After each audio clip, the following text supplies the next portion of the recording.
Oi, gente! E aí, como estão? Estamos aqui de volta agora para concluir a disciplina.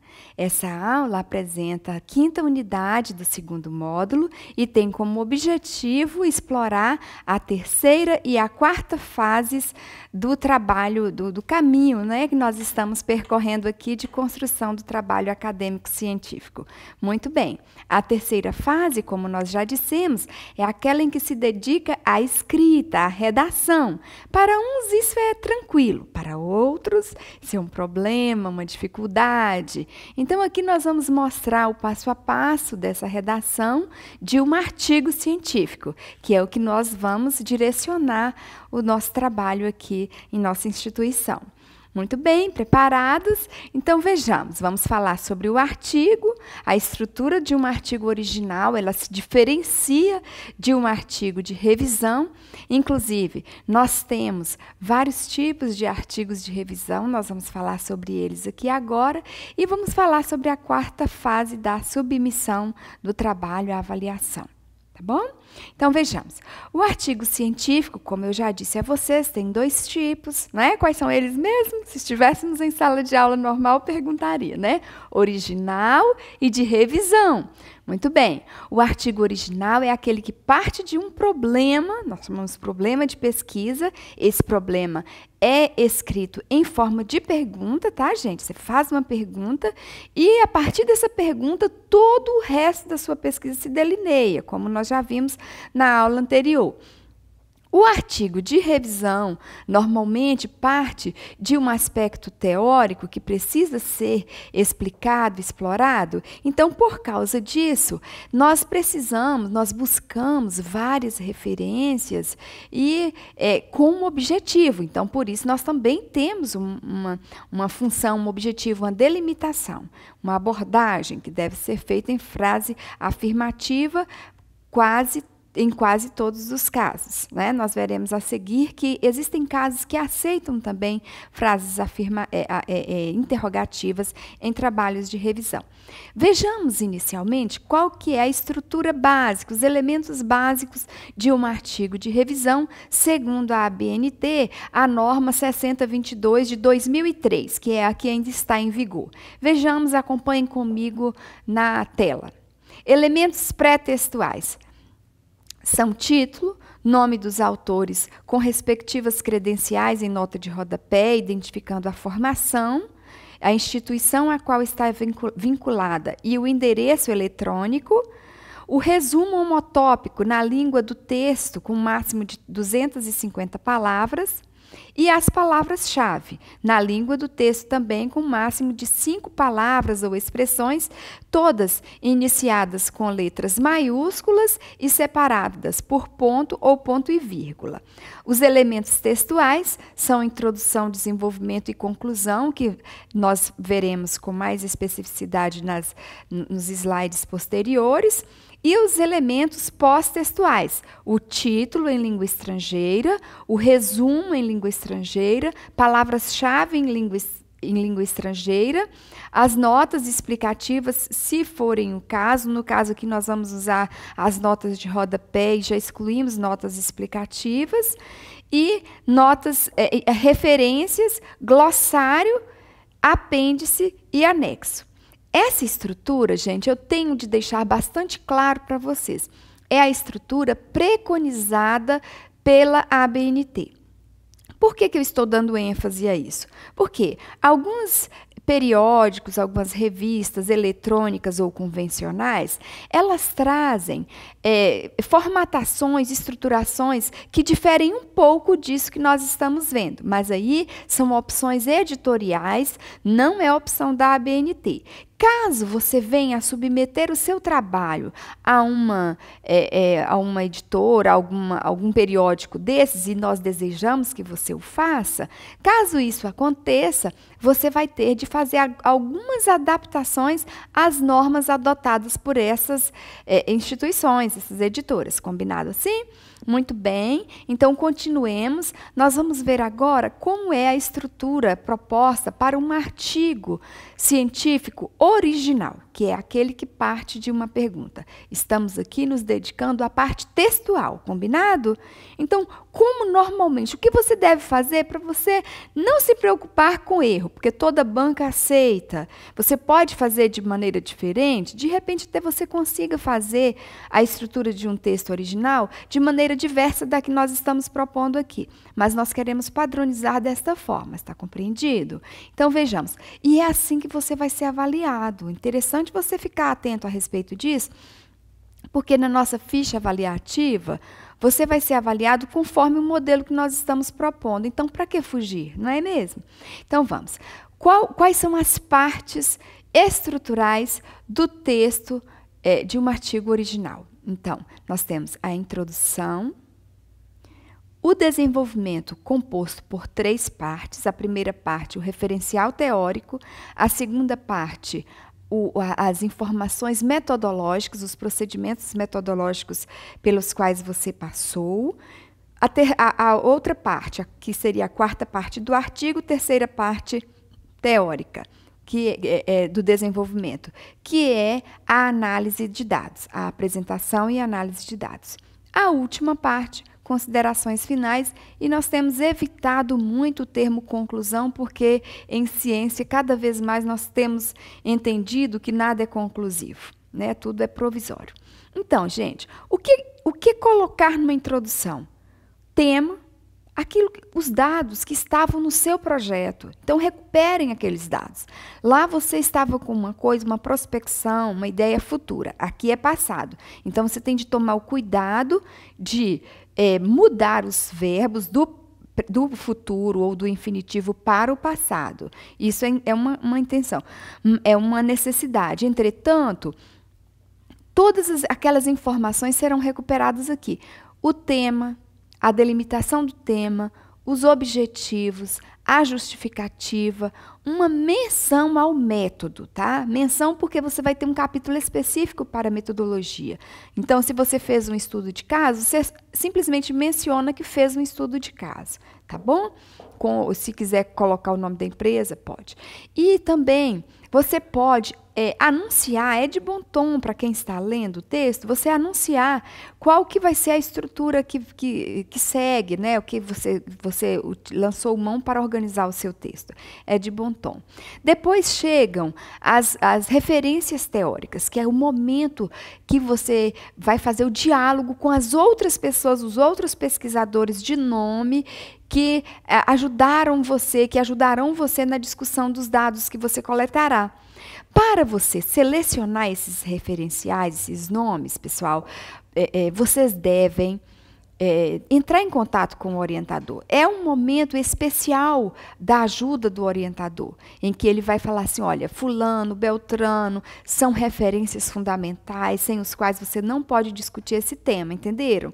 Então, não abram mão desse apoio. Depois, nós temos o capítulo metodologia, que nós colocamos toda aquela parte da aula anterior sobre os procedimentos metodológicos. Aqui você vai, de fato, dizer o que aconteceu. No projeto, você diz como você pretendia fazer. Aqui você relata. Então, novamente, tenha cuidado com o uso dos verbos, que tem de marcar essa situação de passado. Outra coisa interessante que me recorreu agora, e que é momento de escrita, é com relação à pessoa verbal, a pessoa pronominal, né? Eu vou usar a pessoa na primeira pessoa, o sujeito. Eu vou me colocar no texto, na primeira ou na terceira pessoa. Isso é sempre uma polêmica e é uma escolha normalmente institucional. Não tem problema nenhum que você use a primeira pessoa na nossa proposta de trabalho aqui. Tá bom? Se você se sentir à vontade para usar a primeira pessoa não quer dizer inserir emoção no texto. Você pode usar muito bem a primeira pessoa, mantendo a isenção de opinião, de emoção no texto. É isso que se busca.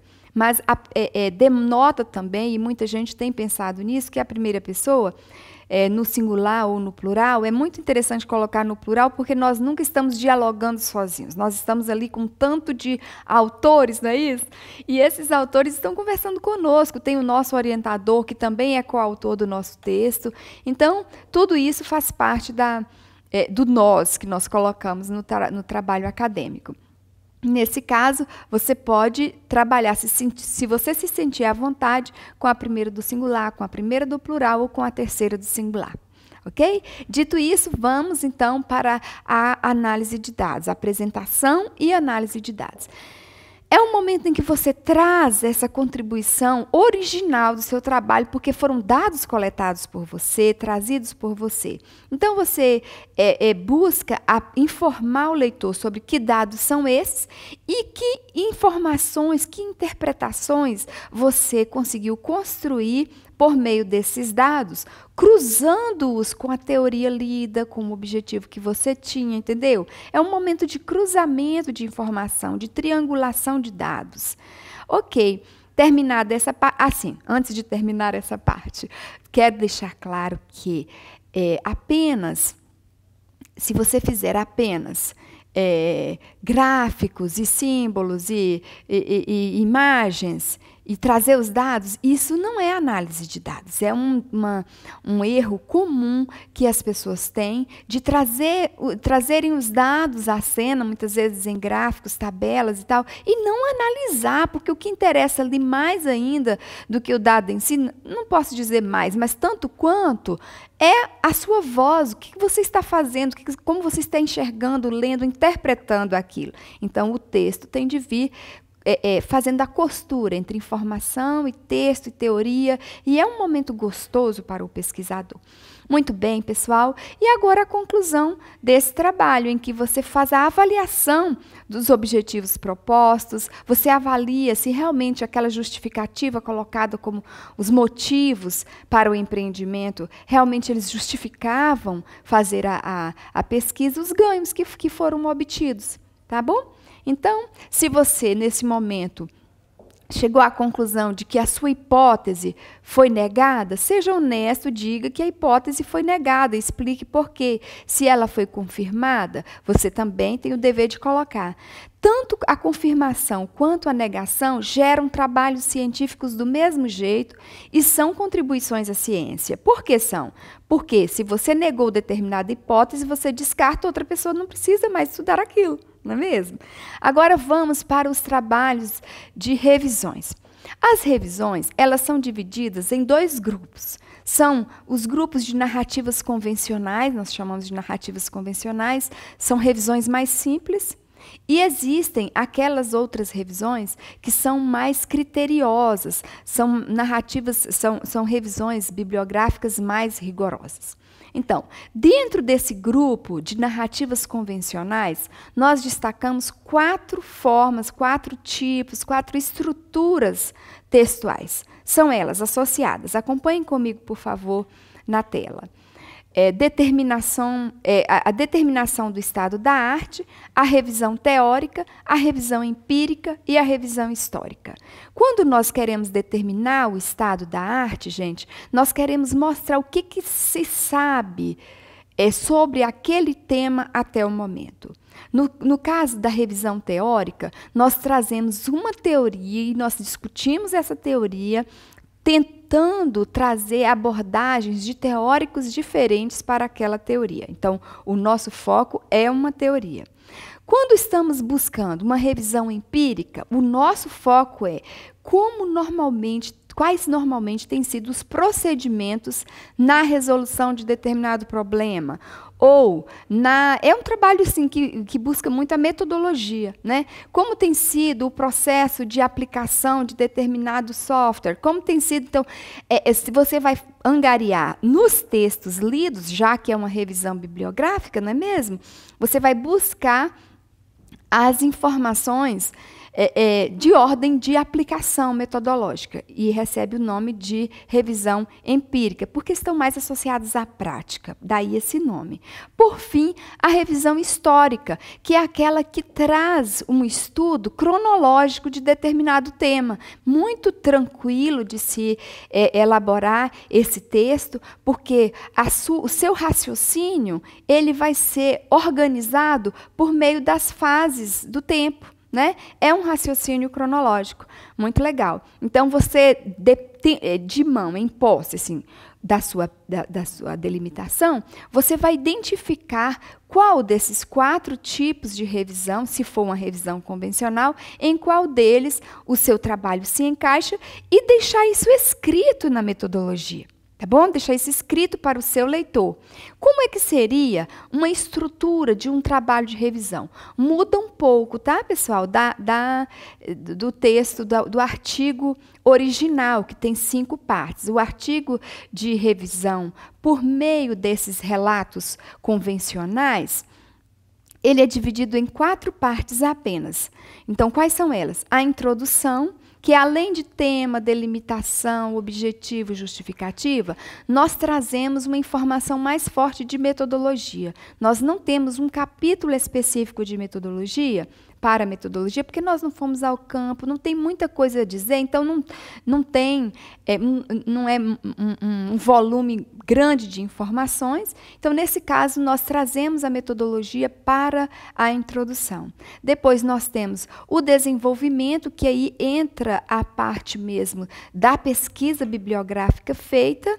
A partir desse desenvolvimento, dessa pesquisa, entra uma contribuição sua, uma discussão sobre essas informações que você buscou, ou uma síntese, né? A partir daquilo ali, o que você discute? Quais são as informações que estão compatíveis ou que estão discordando? Quais são as discordâncias e concordâncias? Quais são as relevâncias da pesquisa que você trouxe? Os aspectos que realmente fizeram evoluir aquele assunto o qual você aborda. Entenderam? Então, essa é a terceira parte. E a quarta parte são as considerações finais. Novamente, você volta ao objetivo, à justificativa e avalia o seu trabalho. Ok. Nós, então, fechamos aqui a estrutura de trabalhos de revisão convencionais. Mas existem trabalhos de revisão que são mais rigorosos. E aí, nós, até assim, embora a gente tenha de informar aqui para a pós-graduação, porque existem professores que gostam de trabalhar, que apontam, né? Nós alertamos para o rigor desse tipo de estudo. Normalmente, são 3 tipos de revisões mais rigorosas, revisões bibliográficas rigorosas. São considerados como a meta-análise, a revisão sistemática e a revisão integrativa. A meta-análise é uma revisão quantitativa. Então, nós vamos trabalhar com dados secundários. O que são dados secundários?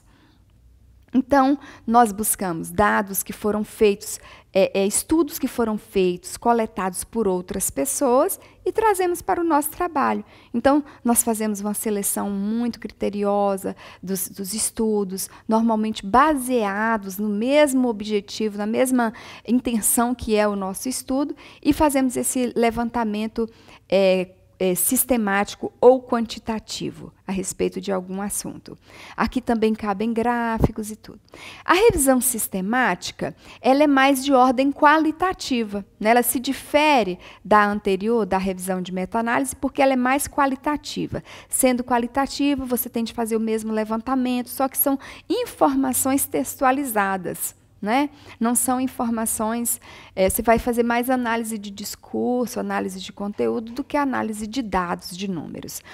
E, por fim, nós temos a revisão integrativa, que é aquela abordagem que permite inclusão de todos os tipos de estudo. É integrativa porque ela integra mesmo. né? Ela traz estudos qualitativos, estudos quantitativos, abordagens das mais variadas formas, e aí você tem um panorama, uma condição de formar um panorama sobre o tema estudado.